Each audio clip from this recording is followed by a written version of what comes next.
Hello and welcome to the Team Bus, the side piece podcast for Beyond the Slipstream, our main show. I'm Matt. I'm here with my brother Justin, and we are going to get into some stuff that we did not get the chance to talk about on this week's show. We'll start with the cycling stuff, and I was looking into your list of stuff and noticed your third item down, a quote by a certain greatest sprinter of all time, and I have a little tag to that. So you want to start right there? Yeah, it was just so I one of the things I like to do weekly is go through cycling up to date and just grab things that get my attention as far as is that. So I put in this quote from Mark Cavendish where he says, "I'm glad that I'm no longer a cyclist." Or that's the quote. I'm glad I'm no longer a cyclist. And the headline was Mark Cavendish happy he won't have to face the new last stage of the Tour de France. He goes on to say a few other things, but the part that that caught my attention is this new last stage of the Tour de France. So they are adding a climb into the final stage of the Tour de France that I from my understanding is going to be a little brutal. So they're also changing the circuit for the Champs Elysees. So I don't know exactly what all that entails, but I'm super interested that because that's typically that very pomp and circumstance kind of final to throw a little you know different stuff in there. Like I'm all for that. Yeah. Is that happening this year, or is this something that's like been announced, but it's going to be coming up in another year? Do you know? I have a feeling that it's this year, just based on what the way the article read. Well, my little tag for this is oh, that's right. They're doing the Montmartre climb. Yeah, yeah, yeah, That yeah. because it was so cool in the Olympics, they were like, we need to. This needs to be a permanent part of the race. Oh man, that's tantalizing. Well, Right. um, I see here on part of his quote was it's only since Casper was born that I've been more aware of my own birthday. So speaking of Mark Cavendish's own birthday, uh, I, weird fact that I just learned. Somebody mentioned it because it just happened. His birthday is May 21st. Mark Cavendish's. Um, the day before Mark Cavendish was born, Chris Froome was born. For Same year. me, that's Froome is one day crazy. apart from. I mean, how insane is that? That two of the greatest British cyclists of all time were So born here, one day here's apart. what you need to look up: is how far apart were they born? Like where were they born? Each Like of them geographically speaking, yeah. Well, geographically. I think I mean Froome's from South Africa or Kenya, I think. So Oh, I don't know if I don't know how that works, but anyways, um, I thought that was quite that is fascinating. great. I want to get into another thing, but um, I thought it was very interesting. We love to talk about Geraint Thomas about G, and somebody from Ineos was stated his head the head of performance Scott Dror. He confirmed to Cycling News. He said, "We'd be crazy not to think about Geraint being part of the team in the future. Geraint Thomas is obviously expected to take on a management position with Ineos. At least that's the speculation." He said, "We'd be crazy not to think about Geraint being part of the team in the future. Geraint's got unique skills that we don't have. We'd like to tap into what Geraint knows. He's got huge respect and credibility in the sport. He's the current team captain and plays a big role in that." So, we have been personally speculating that this is something that may happen. Yeah, we Um, called this. yeah, so it looks like that may be a thing for sure. So I Dude, I'm look, down. I think that team has got such a momentum going right now that pulling one of the probably main chemistry guys in that organization and having him disappear probably not the best thing. I think that just his guidance and leadership with that team, if he's not racing, is still going to be very needed because they got a lot of young riders and people that can really benefit from his years and years of experience. Hmm. Hmm.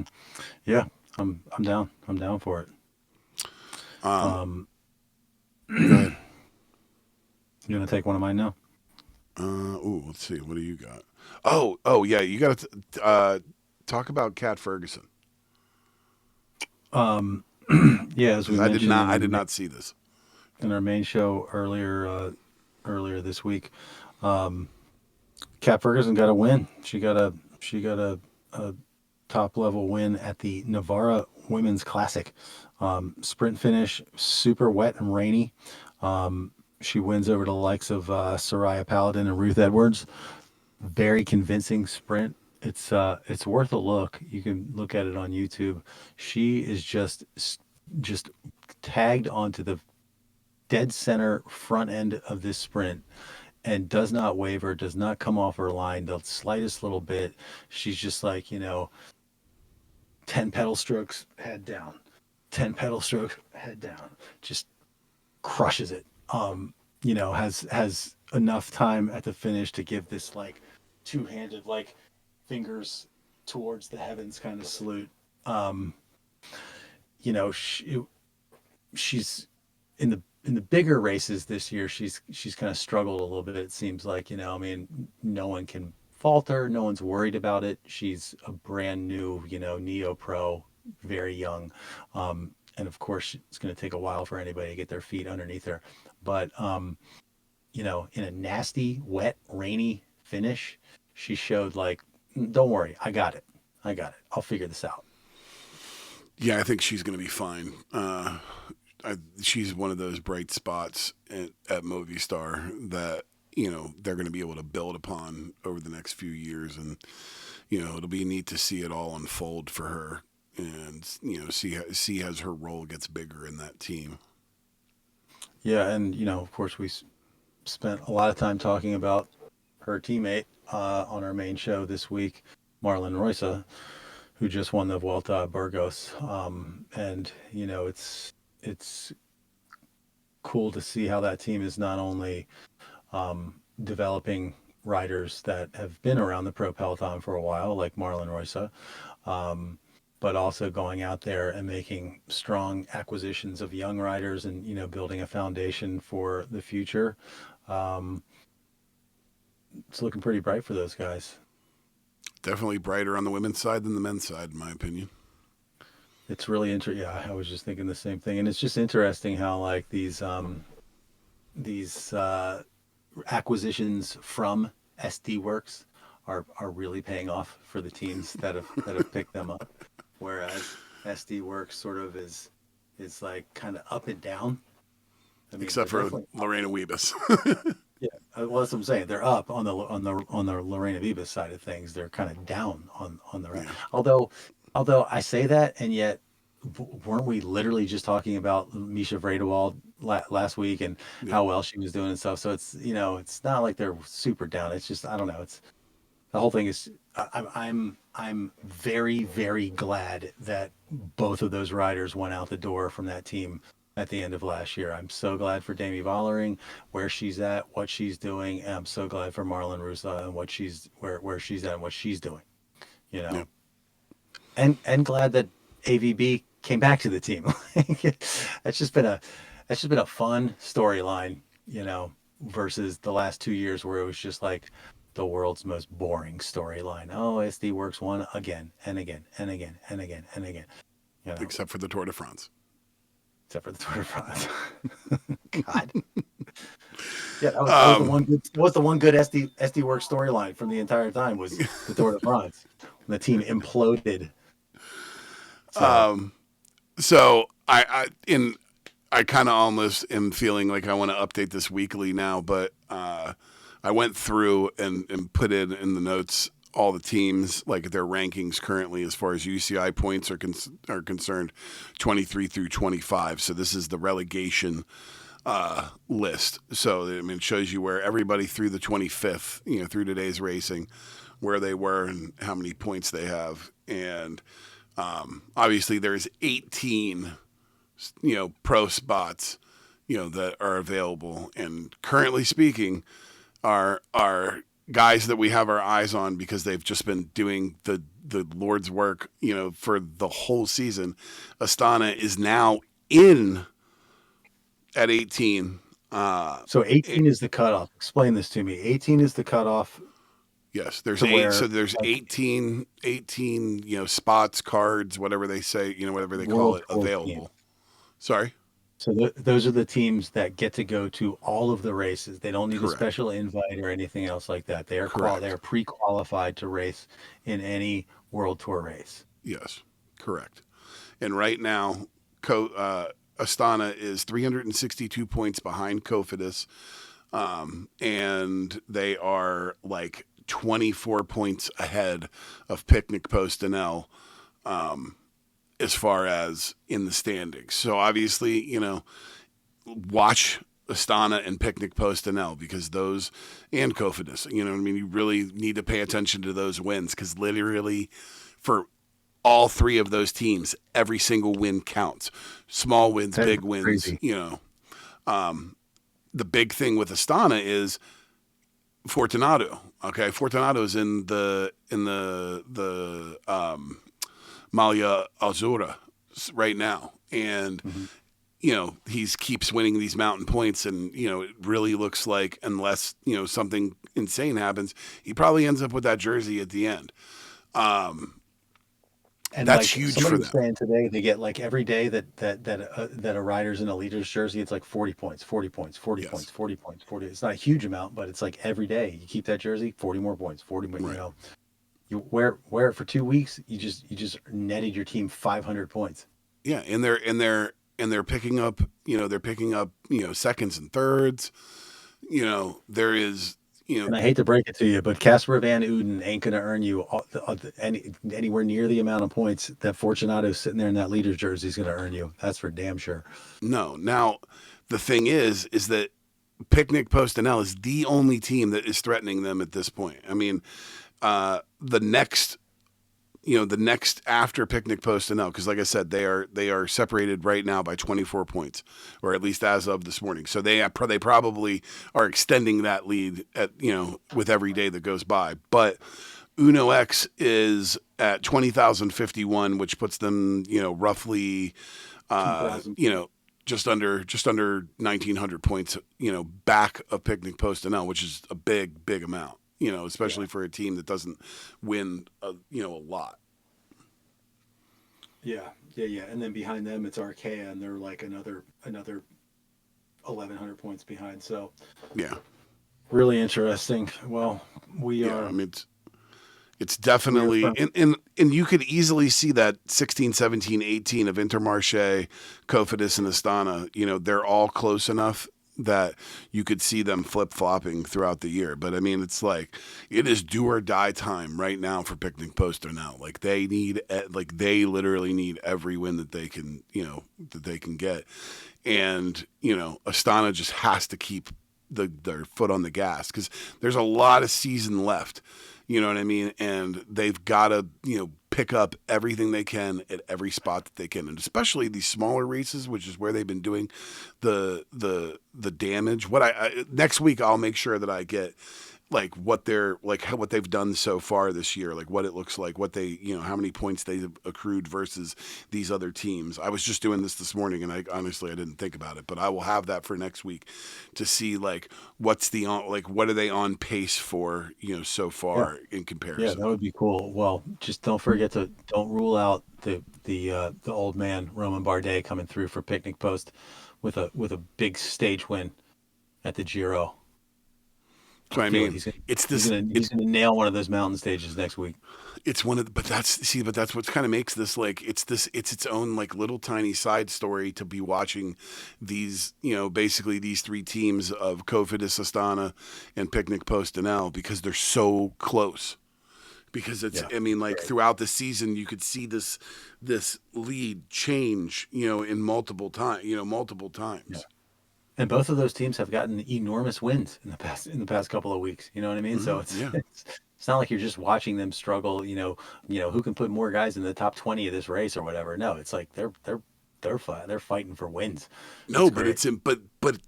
but it is important to see their I know. riders there. Like, it's crazy because it's almost like it's almost like it's its own competition with inside of the overarching competition in every single race. You know what I mean? So it's like, what are these guys going to do? Where can they scoop up? But what's crazy is the fives, the tens, the minor points are going to matter for these teams. And, I don't know, man. It's super cool. It's fun. It's really fun to watch because it's something that I really wasn't aware of the last time it happened. That was like really early on in when I was really getting into cycling. And so now to be as into it as I am now, to be watching it and be like, oh, shit, I am fully locked in and aware of this competition and what it means and where it's going to go. And it's super cool. And then on top of that, I think it's very interesting with with these lesser teams like Q36 and Tudor, essentially the table resets for these guys.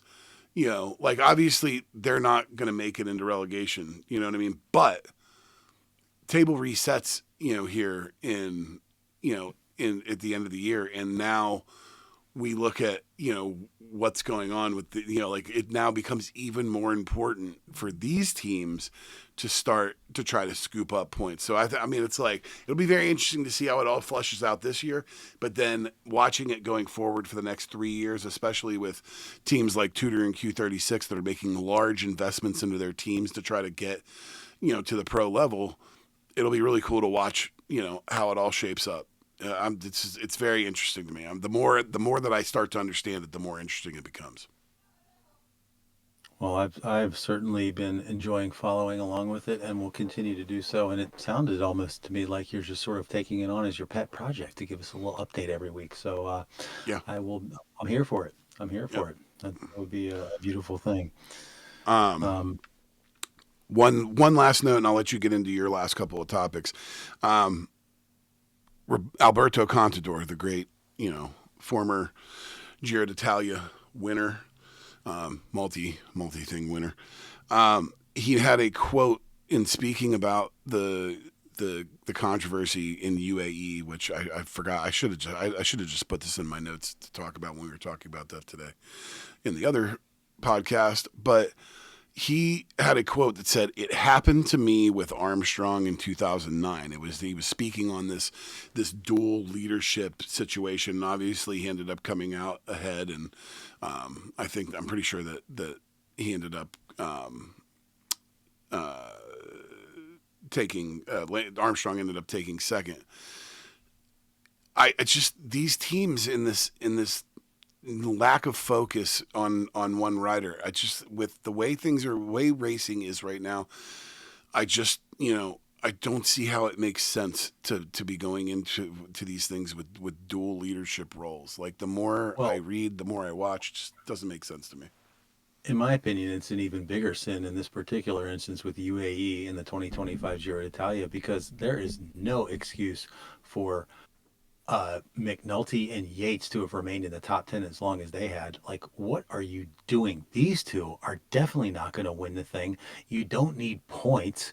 What are you doing? Why are these guys not just softening up all the rest of the competition? It's that is the part that I do not understand.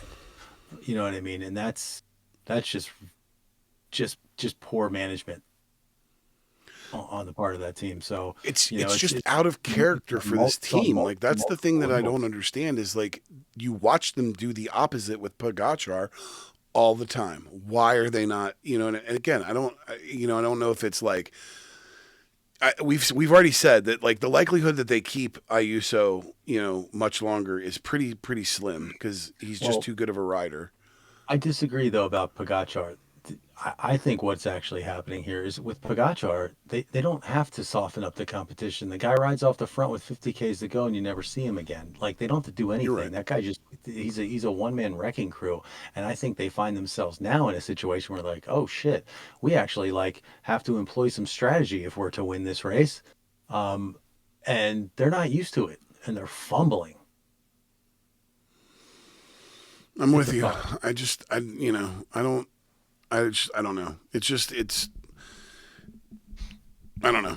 It doesn't make sense. It just doesn't make sense to me the way that these guys are racing this race. I mean, and today especially. And like I said, listen, if you're interested in hearing our thoughts on this subject, please refer back to our podcast earlier this week where we really break it down. So, but enough about that. Like I could go on for an hour. So what else? What else do you have? I see you had something about the cycling podcast in there. Yeah, I got two more things here. One cycling, one not. So, if you are a podcast fan, which me thinks you might be, since you're listening to a podcast right now, um, and you want a really, really great cycling related podcast, you should check out the Cycling Podcast, is what it's called. It's hosted by this guy Daniel Benson. I think his name is Daniel Benson. He's a long time cycling journalist, and I'm pretty sure that the Giro is like his favorite race of the year. And I mean, they go all out for this podcast, for the Giro. They put out an episode for every single stage. And they're just like so well done. To me, this is like the pinnacle of podcasting. Like they have got it all. They get in all the racing and all kind of talk about the racing and all the analysis, but they also get the local flavor of every single town. They talk about what they're doing around town, what they're eating and drinking. They give you little tidbits of history, and little sidebars. And they're just so thoughtfully done.